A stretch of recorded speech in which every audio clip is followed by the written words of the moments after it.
ಪಸರಿಸಿತು ಮಧುಮಾಸ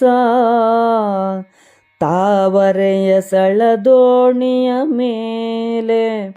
ಹಾಯ್ದವು ಕುಸುಮರಸದುಬ್ಬರದ ತೊರೆಯನು ಕೂಡೆ ತುಂಬಿಗಳು. ವಸರ್ವ ಮಕರಂದದ ತುಷಾರದ ಕೆಸರೊಳದ್ದವು ಕೊಂಚೆಗಳು. ಹಗಲೆಸೆವ ದಂಪತಿ ವಕ್ಕಿ ಸಾರಸ ರಾಜಹಂಸಗಳು. ವಸಂತ ಮಾಸವು ಹಬ್ಬಲು ದುಂಬಿಗಳು ಕಮಲದಳಗಳ ದೋಣಿಯ ಮೇಲೆ ಹೋಗಿ ಮಕರಂದದ ತೊರೆಯನ್ನು ಸೇರಿದವು. ಹೂಗಳ ಮಕರಂದದ ತುಂತುರಿನಲ್ಲಿ ಕ್ರೌಂಚ ಪಕ್ಷಿ, ಚಕ್ರವಾಕಗಳು, ರಾಜಹಂಸಗಳು ತೊಯ್ದು ಹೋದವು.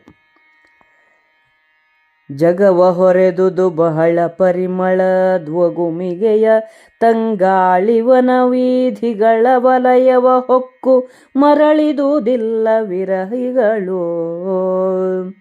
ಹೋಗುವ ಕಾಮನ ದಳದ ಚೂಣಿಯ ಸೊಗಸು ಹೊಯ್ದರೆ ಕೈದು ವಿಕ್ಕಿತು. ವಿಗಡ ಮುನಿ ಜನವೇನೆಂಬೆನು ನೃಪತಿ ಕೇಳೆಂದ. ಜಗತ್ತಿನ ತುಂಬ ಸುಗಂಧಮಯವಾದ ತಂಗಾಳಿಯು ತುಂಬಿತು. ವಿರಹಿಗಳು ತಂಗಾಳಿಯ ಬೀದಿಯನ್ನು ಹೊಕ್ಕು ಹಿಂದಿರುಗಲಿಲ್ಲ. ಮನ್ಮಥನ ಸೈನ್ಯದ ಮುಂಚೂಣಿಯು ಮುನಿಜನಗಳ ಮೇಲೆ ಆಯುಧವನ್ನು ಬೀಸಿತು. ಅವರು ಅಧೀರರಾದರು. ಆ ವಸಂತದೊಳೊಮ್ಮೆ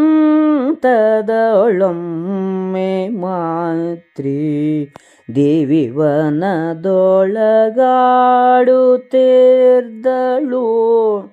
ಹೂವಿನಲ್ಲಿ ಸರ್ವಾಂಗ ಶೃಂಗಾರದ ವಿಲಾಸದಲ್ಲಿ ಅವಳಿವಳೂರ್ವಶಿಯೋ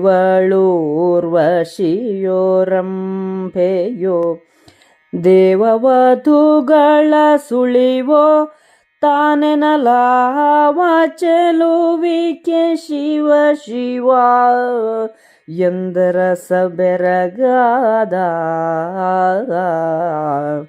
ಆ ವಸಂತ ಋತುವಿನಲ್ಲಿ ಒಂದಾನೊಂದು ದಿನ ಹೂಗಳಿಂದ ಸರ್ವಾಂಗವನ್ನು ಸಿಂಗಾರಗೊಳಿಸಿಕೊಂಡು ಮಾದ್ರಿಯು ವನದೊಳಗೆ ವಿಹರಿಸುತ್ತಿದ್ದಳು.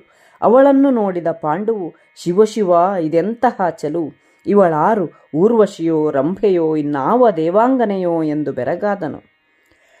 ತಾಗಿದವು ಶರನಿಕರ ಕಾಮನಲಾಗು ವೇಗವದೆಂತುಂಟೋ.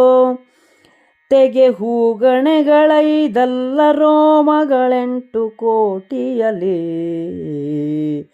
ತೂಗಿ ನೆಟ್ಟವು ಕಣೆಗಳೆಂಬವೋ ತೂಗಿ ನೆಟ್ಟವು ಕಣೆಗಳೆಂಬವೋ ಲಾಗರುವನಳುಕಿದನು ಪ್ರಜ್ಞಾಸಾಗರಂಗಳು. ಮಧ್ಯ ಕಟ್ಟಿ ಜಾನ್ವಂಘ್ರಿಮಿತವಾಯಿತು. ಕಾಮನ ಬಾಣಗಳು ಪಾಂಡುವಿನ ಮನಸ್ಸಿನಲ್ಲಿ ನೆಟ್ಟವು. ಕಾಮನಿಗೆ 5 ಪುಷ್ಪಬಾಣಗಳೆಂದವರಾರು? ದೇಹದ 8 ಕೋಟಿ ರೋಮಗಳಲ್ಲಿಯೂ ಮದನ ಶರಗಳು ನೆಟ್ಟವೋ ಎಂಬಂತಾಯಿತು. ಪಾಂಡುವು ಸೋತನು. ಅವನಲ್ಲಿದ್ದ ಪ್ರಜ್ಞೆ ಅಂದರೆ ವಿವೇಕದ ಸಾಗರವು ಬತ್ತಿ ಪಾದ ಜಾನು ಕಟಿಗಳಿಗೆ ಮಾತ್ರ ಸೀಮಿತವಾಯಿತು.